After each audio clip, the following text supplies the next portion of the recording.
My name is Jim Obold, the Director of Financial Planning for Servant Solutions. Is our pastor considered an employee or self-employed? There's a lot of confusion about this question, mainly because pastors are considered dual status.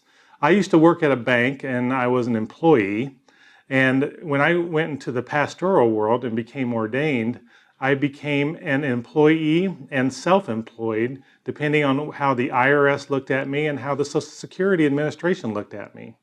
In our booklet here, Compensation Planning, it has a chart on the back here. It talks about the ordained, licensed, or commissioned minister, and it says the Internal Revenue Service considers ministers to be an employee of the church.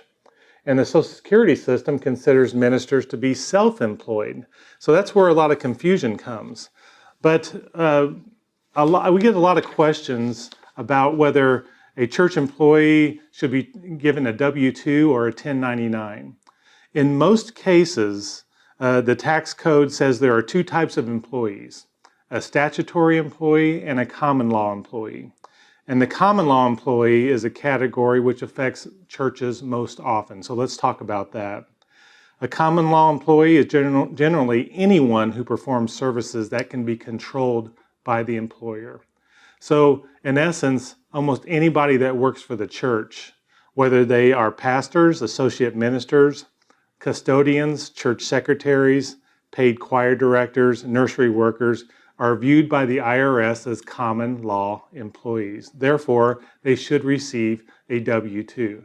Now, this causes some consternation to most treasurers because they feel like the easiest way is just to give a 1099 and let the pastor worry about withholding and paying taxes, and also even part-time individuals that work for the church.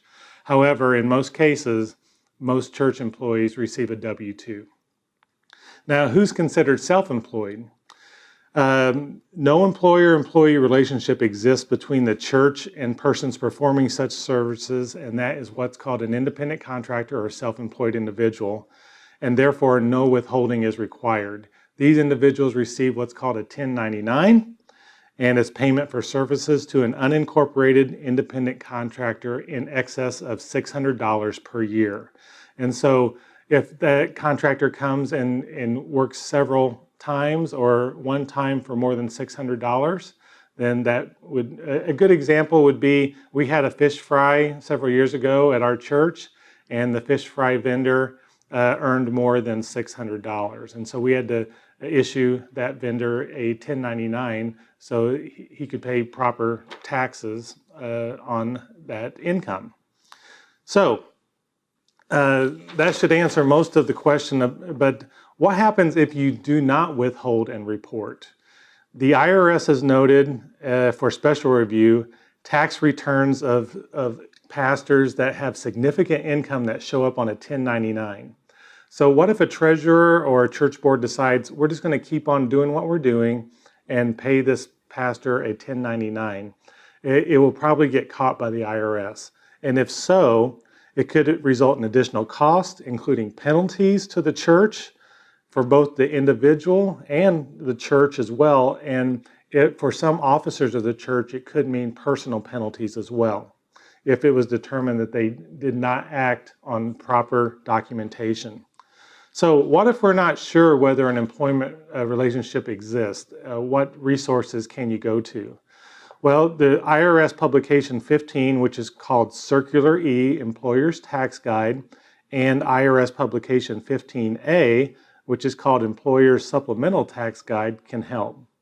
So, just to sum it up, in no case should the questions be ignored, nor should there be willful failure to abide by legal requirements for withholding and reporting either wages paid to employees or payments in excess of $600 to an unincorporated independent contractor. Thank you.